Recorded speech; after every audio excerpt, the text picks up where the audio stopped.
Hello friends, welcome to Smile Talk paramedical channel. Friends, ಈ ವಿಡಿಯೋದಲ್ಲಿ ನಿಮಗೆ ನಮ್ಮ ಲ್ಯಾಬ್ ಟೆಕ್ನಿಷಿಯನು, ಫಾರ್ಮಸಿಸ್ಟು ಮತ್ತು ನರ್ಸಿಂಗ್ ಆಫೀಸರ್ ಹುದ್ದೆಗಳಿಗೆ ಸಂಬಂಧಿಸಿದಂತೆ ಮಾಹಿತಿಯನ್ನು ತೊಗೊಂಡು ಬಂದಿದ್ದೇನೆ. ಅಭ್ಯರ್ಥಿಗಳು ಈಗಾಗಲೇ ಸುಮಾರು ವಿಡಿಯೋಗಳನ್ನು ಮಾಡಿ ಹಾಕಿರುವಂಥದ್ದು NHM ಮತ್ತು ಗುತ್ತಿಗೆ ಆಧಾರದ ಮೇಲೆ ಈ ಜಾಬ್ಗಳ ಮತ್ತು ಇರ್ಬೋದು ಮತ್ತು ಗೌರ್ಮೆಂಟ್ ಜಾಬ್ಗಳ ಬಗ್ಗೆ ಭಾಳಷ್ಟು ಮಾಹಿತಿಗಳನ್ನು ಒದಗಿಸಿರುವಂಥದ್ದು ನಮ್ಮ ಚಾನಲ್ ಮೂಲಕ. ಸೊ ಚಾನಲನ್ನು ಯಾರೋ ಹೊಸಬರಿದ್ದೀರಾ, ಚಾನಲ್ನ ಸಬ್ಸ್ಕ್ರೈಬ್ ಮಾಡಿಕೊಂಡು ಸಪೋರ್ಟನ್ನು ಮಾಡೋದನ್ನು ಮರಿಬೇಡಿ. ನೋಡಿ, ಈಗಾಗಲೇ ನೇಮಕಾತಿ ನಮ್ಮ ಆರೋಗ್ಯ ಮತ್ತು ಕುಟುಂಬ ಕಲ್ಯಾಣ ಇಲಾಖೆ, ಜಿಲ್ಲಾ ಆರೋಗ್ಯ ಮತ್ತು ಕುಟುಂಬ ಕಲ್ಯಾಣ ಅಧಿಕಾರಿಗಳ ಕಾರ್ಯಾಲಯ ಮೈಸೂರು, ಇವರು ಒಂದು ಪತ್ರಿಕಾ ಪ್ರಕಟಣೆ ಹೊರಡಿಸಿರುವಂಥದ್ದು 18ನೇ ತಾರೀಕಿಗೆ ಬಂದಿರುವಂಥದ್ದು. ಇವರುಗಳ ಪ್ರಕಾರ ಏನಂತಂದರೆ, ನಮ್ಮ ಜಿಲ್ಲಾ ಆರೋಗ್ಯ ಮತ್ತು ಕುಟುಂಬ ಕಲ್ಯಾಣ ಅಧಿಕಾರಿಗಳ ಕಚೇರಿ ವ್ಯಾಪ್ತಿಯಲ್ಲಿ ಬರುವಂತಹ ಇದರಲ್ಲಿ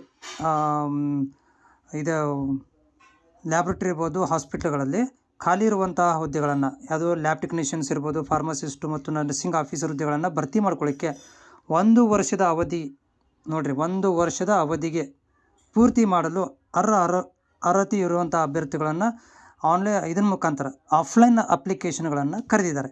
ನೋಡಿರಿ, ಆಸಕ್ತ ಅಭ್ಯರ್ಥಿಗಳು ಉಚಿತವಾಗಿ ಅರ್ಜಿಗಳನ್ನು ಜಿಲ್ಲಾ ಮತ್ತು ಆರೋಗ್ಯ ಮತ್ತು ಕುಟುಂಬ ಕಲ್ಯಾಣಾಧಿಕಾರಿಗಳ ಕಚೇರಿ ಮೈಸೂರು, ಅಂದರೆ ನೀವು ಅಲ್ಲಿಗೆ ಹೋಗಬೇಕು, DHO ಆಫೀಸ್ ಮೈಸೂರಿಗೆ ಹೋಗಬೇಕು. ಅಲ್ಲೇ ಅಪ್ಲಿಕೇಶನ್ಗಳನ್ನು ಉಚಿತವಾಗಿ ತೊಗೋಬೇಕು, ಫಿಲ್ ಮಾಡಬೇಕು. ಅದಕ್ಕೆ ಸಂಬಂಧಪಟ್ಟಂಥ ದಾಖಲಾತಿಗಳನ್ನು ಅಟ್ಯಾಚ್ ಮಾಡಿ ಅಲ್ಲೇ ಕೊಟ್ಟು ಬರಬೇಕಾಗತ್ತೆ.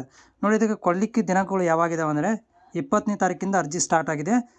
ಕೊನೆ ದಿನಾಂಕ 29ನೇ ತಾರೀಕಿಗಿದೆ. ಅಂದರೆ 20 ತಾರೀಕಿಂದ 29ನೇ ತಾರೀಕಿನ ಒಳಗಾಗಿ ನೀವು ಏನು ಮಾಡಬೇಕಂದ್ರೆ, ಒಂದು ನ್ಯೂಸ್ ಹೋಗಿ ಅಲ್ಲಿ ಏನು ಮಾಡಬೇಕು, ಅರ್ಜಿಗಳನ್ನು ಫಾರ್ಮ್ ಫಿಲ್ ಮಾಡಿ ಅದಕ್ಕೆ ಸಂಬಂಧಪಟ್ಟಂಥ ಡಾಕ್ಯುಮೆಂಟು ಫೋಟೋ ಅಟ್ಯಾಚ್ ಮಾಡಿ ಕೊಟ್ಟು ಸ್ವೀಕೃತಿಯನ್ನು ಪಡ್ಕೋಬೇಕು.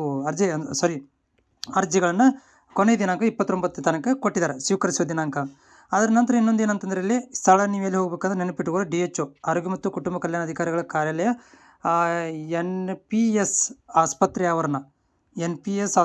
ಆವರಣ, ನಜರಾಬಾದ್, ಮೈಸೂರು. ಇಲ್ಲಿಗೆ ಹೋಗಿ ನೀವು ಏನು ಮಾಡಬೇಕಪ್ಪ ಅಂತಂದರೆ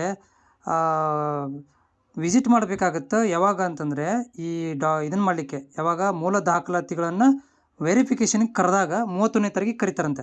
ಓಕೆ, ಸೊ 31ನೇ ತಾರೀಕಿಗೆ ವೆರಿಫಿಕೇಷನ್ಗೆ ಕರೀತಾರೆ. ಆಮೇಲೆ ನೀವು 29ನೇ ತಾರೀಕಿಗೆ ಏನು ಮಾಡಬೇಕು, ಅಲ್ಲೇ ಫಾರ್ಮನ್ನು ಫಿಲ್ ಮಾಡಿ ಕೊಟ್ಟು ಬರಬೇಕು. 31ನೇ ತಾರೀಕಿಗೆ ಡಾಕ್ಯುಮೆಂಟ್ ವೆರಿಫಿಕೇಷನ್ಗೆ ಕರೀತಾರೆ 10 ಗಂಟೆಗೆ ಹೋಗಿ. ಅಂದರೆ ಎಲ್ಲನೂ ಕೂಡ ಏನು ಮಾಡ್ತಾಯಿದ್ದಾರೆ ಅಂತಂದರೆ, ಫಸ್ಟಿಗೆ ಅಲ್ಲೇ ಹೋಗಿ ಫಾರ್ಮನ್ನು ಫಿಲ್ ಮಾಡಿ ಕೊಡಬೇಕು.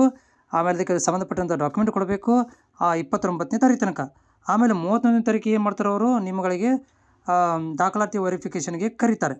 ಹೌದಾ, 31ನೇ ತಾರೀಕಿಗೆ. ಸೊ ಇಲ್ಲಿ ಹುದ್ದೆಗಳು ಇರುವಂಥದ್ದು lab technician 23, lab technician complete ಆಗಿರಬೇಕು. ಆಮೇಲೆ ಫಾರ್ಮಸಿಸ್ಟು 30 ಹುದ್ದೆಗಳು, ಡಿಪ್ಲೊಮಾ ಫಾರ್ಮಸಿ ಕಂಪ್ಲೀಟ್ ಆಗಿರಬೇಕು. ನರ್ಸಿಂಗ್ ಆಫೀಸರ್ 16 ಹುದ್ದೆಗಳು, nursing GNM nursing, BS nursing, ಒಟ್ಟು ಇಲ್ಲಿ ನರ್ಸಿಂಗ್ ಅಂತ ಕೇಳಿದ್ದಾರೆ. GNM ನರ್ಸಿಂಗ್, BS ನರ್ಸಿಂಗ್ 2 ಜನ ಹೋಗ್ರಿ. ಓಕೆ, ಸೊ ಏನಪ್ಪ ಅಂದರೆ ಇಲ್ಲಿ ನರ್ಸಿಂಗ್ ವಿದ್ಯಾರ್ಥಿಯನ್ನು ಹೊಂದಿರಬೇಕಂತ ಹೇಳಿದ್ದಾರೆ. 16 ಹುದ್ದೆಗಳನ್ನು ಕೊಟ್ಟಿದ್ದಾರೆ. ಇದು ಆರೋಗ್ಯ ಮತ್ತು ಕುಟುಂಬ ಕಲ್ಯಾಣಾಧಿಕಾರಿಗಳ ಕಾರ್ಯಾಲಯ ಮೈಸೂರು ಇವರಿಂದ ಬಿಡುಗಡೆಯಾಗಿರುವಂಥ ಪ್ರಕಟಣೆ.